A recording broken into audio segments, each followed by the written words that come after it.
10 years of marriage felt like a big mountain we had climbed together. So my wife Mia and I wanted a quiet celebration. Our budget was tight after some house repairs. So I searched Airbnb for a beach place within driving distance of our home in North Carolina. An ad popped up for a 2-bedroom house on Topsail Island.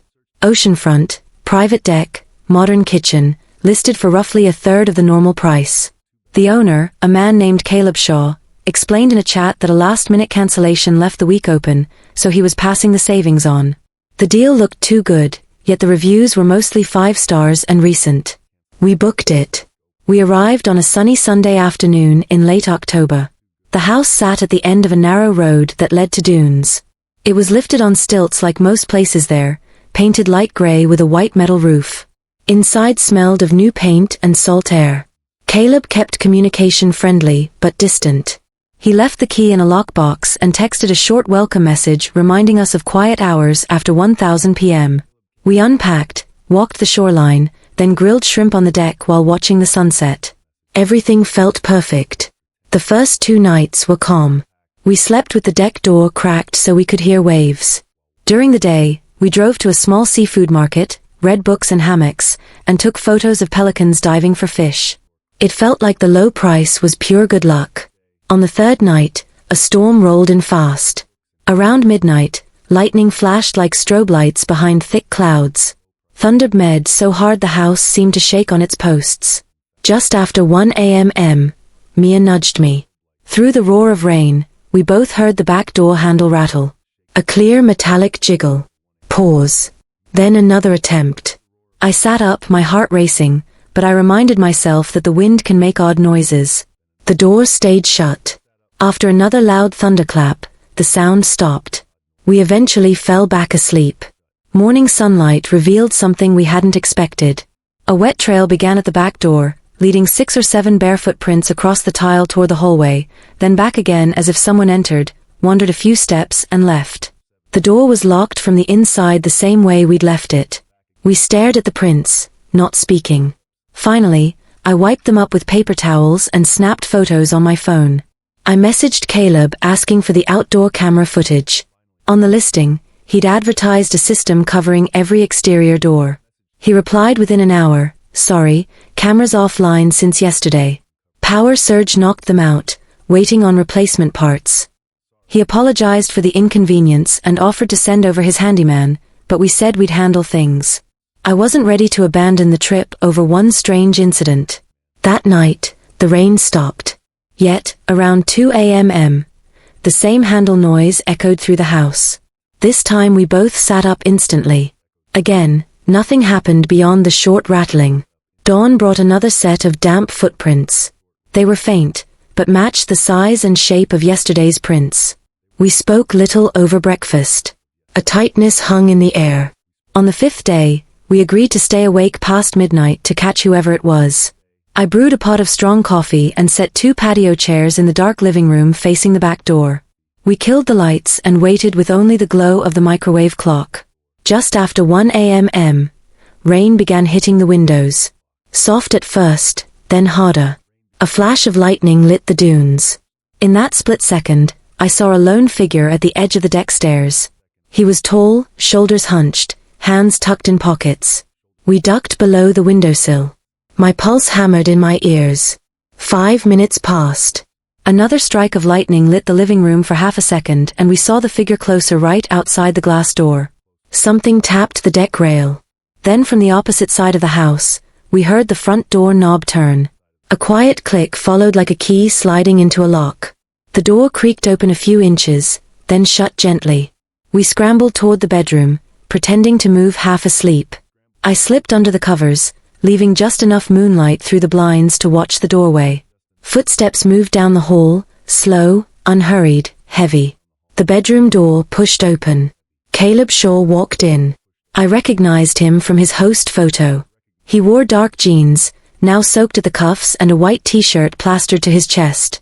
Rainwater dripped from his hair onto the wood floor.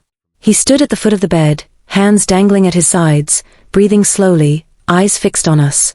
We lay frozen, pretending to sleep. Yet, I knew my breathing sounded forced. After what felt like a full minute, he whispered, voice rough like gravel. "You're awake. I can tell." I did not answer. He tilted his head, studying us, then said, "This place stays quiet when guests respect the rules." He took a small step closer. Lightning cracked outside. A burst of light showed his face twisted in some private frustration. Then without another word he turned, walked back up the hallway, and the front door softly clicked again.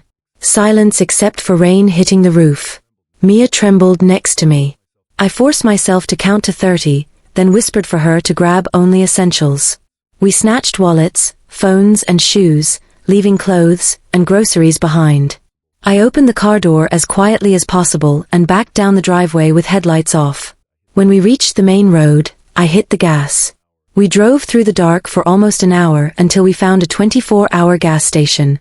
Inside, under bright fluorescent lights, we finally spoke. We agreed not to go back, not even for our belongings. I filed a police report by phone. An officer met us the next morning at the station, took our statements, and promised to look into Caleb.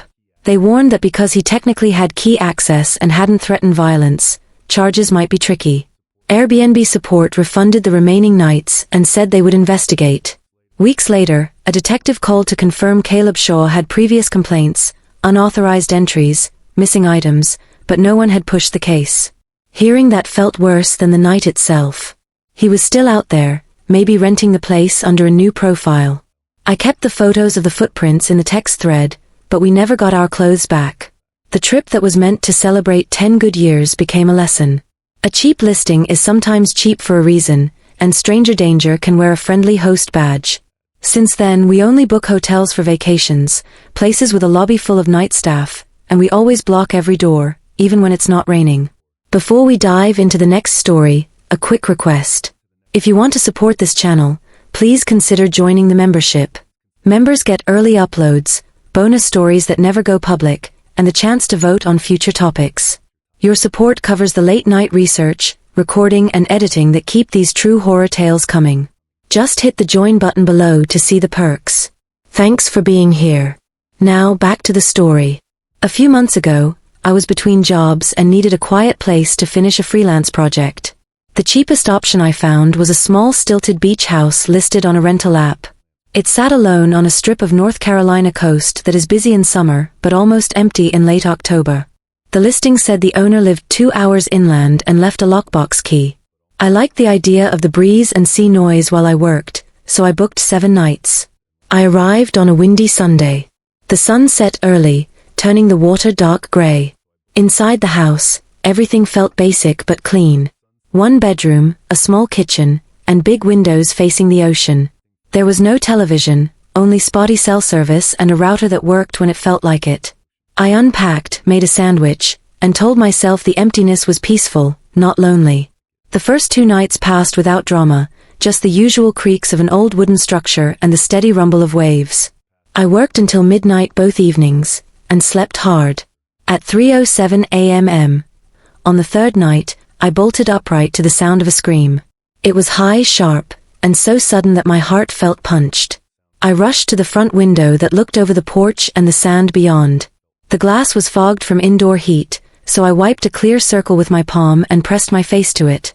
Nothing. The beach was empty, the moon hidden by clouds. I opened the window a crack. Only wind and surf answered. My rational side whispered that I had dreamed the sound, but my hands were shaking too much for that to be true. I stayed awake until dawn with the lights on, pretending to read. Daylight gave the place a harmless look. I walked the sand, expecting to see fresh footprints, or maybe a prankster's cigarette pack. But the wind had smoothed everything into blank ripples. The nearest occupied house was half a mile downshore. I told myself, vacation homes echo. Old decks, loose screens, gulls that sometimes cry like children. By lunch, I almost believed it. That night, I locked the door, checked every window latch, and laid my phone on the nightstand with the recorder app running. If another scream came, at least I would have proof that it wasn't in my head. At 3 a.m, my eyes snapped open to silence. Then from the underside of the house came 3 slow thuds, as if someone hit the support posts with a hammer. The mattress trembled. I grabbed the phone and crept to the living room window that faced the steps. Outside, the porch light, The bulb I had turned on was dark. I stared until my eyes watered, but saw no motion, no tools, no person. When the sun rose, I listened to the recording. It held 40 minutes of regular night noise, followed by the 3 blunt impacts, loud and clear, and nothing else. I emailed the clip to myself and the owner, asking if he had workers scheduled. His reply came hours later. No maintenance this week. Probably raccoons. Raccoons do not switch off porch lights. On Thursday afternoon, I drove to the nearest gas station to clear my head. The cashier said almost nobody rents that house after Labor Day. Storm wrecked the security cameras last year, she added while counting change. Some folks say the place is creepy at night, but it's just the wind off the inlet. I nodded, pretending to agree. Back at the house, the air felt heavier, as though the rooms remembered the conversation. I left every light burning when evening fell. Just after 2:50 Friday morning, motion woke my phone screen. I sat up. Before I could fully focus, the front door handle clicked and turned. The deadbolt held, but the knob twisted back and forth in a steady, patient rhythm. I crouched behind the couch, heart hammering so hard I feared it would drown the sound. After maybe 30 seconds, the handle stopped. Footsteps moved across the porch, down the stairs, and out onto the sand. The screams returned, not one but several, overlapping like distant sirens, then fading toward the dunes.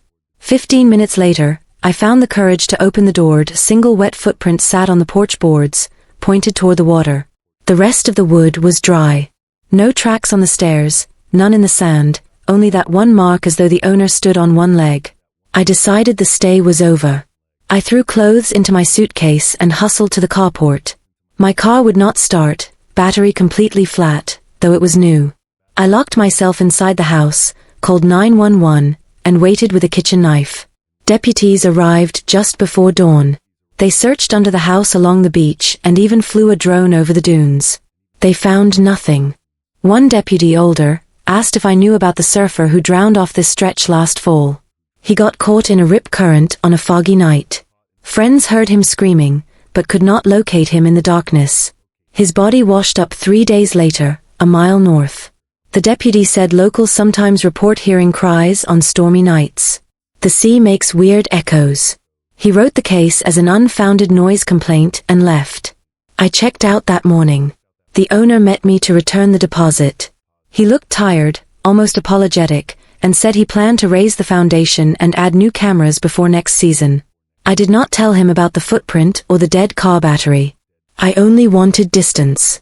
Last summer, I rented a small lakeside cabin in upstate New York, looking for a quiet place to clear my head after a rough year. The cabin sat on a private dock, surrounded by dense woods and a calm, dark lake. It was perfect, isolated, peaceful, with just the sound of water lapping against the dock. But something wasn't right. Every night, a boat drifted out there, and it changed everything. The first night, I noticed it around midnight. I was on the porch sipping coffee, trying to unwind. The lake was still reflecting the moon like a mirror. Then I saw it. A small rowboat, maybe 15 feet long, just floating about 50 yards from the dock. It wasn't tied to anything, just drifting in slow circles. I figured it belonged to a neighbor, maybe broke loose from a dock nearby. I didn't think much of it and went to bed. The next night, it was back. Same spot, same slow drift. I grabbed the binoculars I'd brought for bird watching. The boat was old, wooden with chipped paint. Inside there was a figure, just a shadow really, sitting still, facing my cabin. I couldn't make out a face, but the way they sat so rigid, sent a chill through me. I told myself it was just someone fishing or maybe a local checking out the new renter, but it didn't feel right. Why were they just watching? For a week, it was the same. Every night, that boat appeared, always around midnight. I'd watch through the binoculars, and the figure was always there, staring toward the cabin. I never saw them row or move. They just sat like a statue until the boat drifted out of sight. I started locking the doors, something I hadn't bothered with at first. I even called the property manager, a gruff guy named Carl, to ask if anyone else used the lake at night. He laughed it off, said it was probably just a local fisherman, and told me to relax. But I couldn't shake the feeling that whoever was out there wasn't fishing. I started keeping a journal, noting the time the boat appeared, how long it stayed, and anything I could see. I bought a heavy-duty flashlight just in case. I'd sit on the porch, binoculars in one hand, flashlight in the other, watching that shadow in the boat. One night, I got bold and flashed the light at it. The figure didn't move, didn't react. It just sat there facing me. My heart pounded so hard I could hear it in my ears. I went inside, locked the door, and didn't sleep that night. By the 10th night, I was a wreck. I wasn't sleeping much, and the quiet of the cabin felt oppressive. I'd started hearing things. Creaks in the floorboards, a faint tapping on the windows. Probably just the house settling, I told myself. But it didn't help. That night, I decided to stay up and watch the boat closer. I set up a chair by the window, binoculars ready. Midnight came, and there it was, right on schedule. The figure was there, same as always, staring. I watched for an hour, my hands shaking. Then around 1 a.m., the boat just vanished. 1 second it was there, the next it was gone, like it slipped under the water or something. I scanned the lake, but there was nothing. No ripples, no sound, just the empty water. I didn't sleep. I sat by the window until dawn, waiting for it to come back. It didn't. When the sun came up, I went out to the porch to clear my head. That's when I saw them wet footprints on the wooden boards. They started at the edge of the dock where the water met the planks and led right up to the porch steps. Bare feet, small, like a kid's or a woman's, with water pulled in each print. They stopped at the door. My stomach dropped. I checked the lock. It was still secure. No signs of tampering. But those prints, someone had been there standing right outside while I was inside. I called Carl again, practically yelling. He came by that afternoon, looked at the footprints, and shrugged. Probably some kids messing around, he said. They swim out here sometimes. But I knew he was wrong. Kids don't swim out at midnight, not in that cold lake, and they don't leave a boat drifting with someone just sitting there watching. I asked him to check the lake, see if anyone else had seen the boat. He promised he would, but I could tell he thought I was losing it. That night, I didn't sleep again. I sat in the dark, flashlight in hand, listening for any sound. Around 2 a.m., I heard it. A faint creak like someone stepping on the porch. I froze, my heart racing. I crept to the window, peering through the blinds. Nothing. No boat, no figure, no footprints. But I swear I heard something move out there, slow and deliberate, like it was circling the cabin. The next morning, I packed my bags. I couldn't stay another night. As I loaded my car, I took one last look at the lake. It was calm, empty, like nothing had ever happened. But I knew what I'd seen, what I'd heard. I drove away, promising myself I'd never come back.